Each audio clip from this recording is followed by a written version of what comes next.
Assalamualaikum warahmatullahi wabarakatuh. Perkenalkan, nama saya Sabila Yasiroh dengan NIM 241401071. Pada video kali ini saya akan memenuhi salah satu tugas mata kuliah, yaitu Tafsir Tarbawi, yang akan membahas tentang Quran Surat An-Naml ayat 17-19. Surat An-Naml merupakan surat yang ke-27. A'udzu billahi minasyaitonir rajim. Bismillahirrahmanirrahim. Wa husyira li Sulaimana junuduhu minal jinni wal insi wat tayri fahum yuzaun hatta idza atau ala wadin naml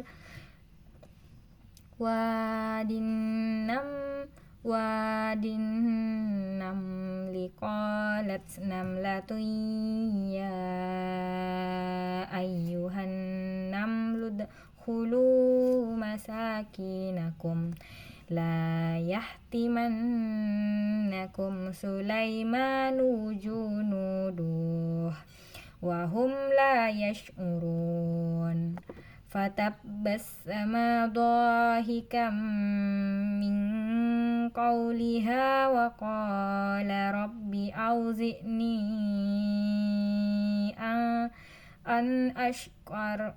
an ashkura ni'mataka allati an'amta alayya wa ala walidayya wa an a'mala salihan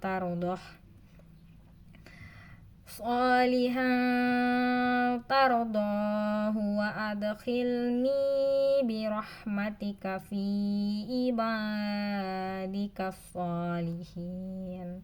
Shadaqallahul azim. Dengan menyebut nama Allah, aku berlindung kepada Allah dari godaan syaitan yang terkutuk. Dengan menyebut nama Allah yang maha pengasih lagi maha penyayang. Dan untuk Sulaiman dikumpulkan bala tentaranya dari jin, manusia, dan burung, lalu mereka berbaris dengan tertib. Hingga ketika mereka sampai di lembah semut, berkatalah seekor semut, "Wahai semut-semut, masuklah ke dalam sarang-sarangmu agar kamu tidak diinjak oleh Sulaiman dan bala tentaranya." Sedangkan mereka tidak menyadari. Maka Sulaiman tersenyum lalu tertawa karena mendengar perkataan semut itu. Dan dia berdoa, "Ya Tuhanku, anugerahkanlah aku ilham untuk tetap mensyukuri nikmat-Mu yang telah Engkau anugerahkan kepadaku dan kepada kedua orang tuaku, agar aku mengerjakan kebajikan yang Engkau ridhoi, dan masukkanlah aku dengan rahmat-Mu ke dalam golongan hamba-hamba-Mu yang soleh." Maha benar Allah dengan segala firman-Nya. Selanjutnya kita akan masuk ke asbabun nuzul Quran Surat An-Naml ayat 17-19. Surat Al-Quran ayat 17-19 menceritakan kisah Nabi Sulaiman alaihissalam beserta bala tentaranya yang terdiri dari manusia, jin, dan juga burung. Dalam perjalanan, Nabi Sulaiman mendengar perkataan seekor semut yang memperingatkan kelompoknya agar masuk ke sarang supaya tidak terinjak oleh pasukan Nabi Sulaiman. Mendengar hal itu, Nabi Sulaiman tersenyum dan bersyukur kepada Allah atas nikmat yang diberikan kepadanya. Ayat ini tidak memiliki asbabun nuzul khusus yang berkaitan dengan peristiwa pada masa Nabi Muhammad SAW, tetapi diturunkan sebagai pelajaran bagi umat manusia tentang kebesaran Allah, nikmat ilmu, kepemimpinan, dan juga rasa syukur. Pada ayat tersebut, Allah menunjukkan bahwa Nabi Sulaiman diberi kelebihan memahami bahasa hewan. Meskipun memiliki kekuasaan besar, beliau tetap rendah hati dan juga tidak sombong. Ketika mendengar ucapan semut, beliau langsung bersyukur dan berdoa kepada Allah agar selalu dapat menggunakan nikmat-Nya untuk berbuat baik. Selanjutnya kita akan masuk ke pembahasan tentang nilai-nilai pendidikan yang terkandung dalam Quran Surat An-Naml ayat 17-19. Yang pertama adalah nilai bersyukur.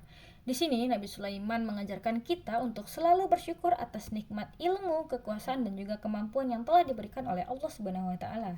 Yang kedua adalah nilai rendah hati. Walaupun memiliki kerajaan besar, seorang Nabi Sulaiman itu tetap tidak sombong dan tetap rendah hati. Yang ketiga, nilai kepemimpinan. Ayat ini menunjukkan pentingnya bahwasanya kepemimpinan yang teratur, disiplin, dan juga bertanggung jawab. Dan yang keempat adalah nilai kasih sayang terhadap makhluk hidup. Contohnya adalah Nabi Sulaiman memperhatikan makhluk kecil seperti semut. Hal ini mengajarkan sikap peduli terhadap semua ciptaan Allah Subhanahu wa taala. Yang kelima adalah nilai doa dan juga ketakwaan. Di sini Nabi Sulaiman selalu berdoa agar mampu menggunakan nikmat Allah untuk melakukan kebaikan. Dan yang keenam, nilai kebijaksanaan. Sebagai seorang pemimpin, Nabi Sulaiman harus bijaksana dan juga menggunakan kekuasaan dan kemampuan yang dimiliki.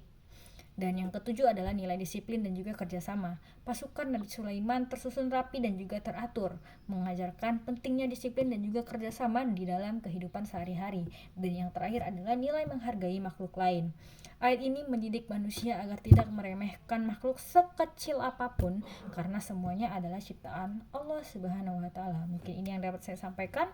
Saya sudahi dengan wassalamualaikum warahmatullahi wabarakatuh. Bye bye.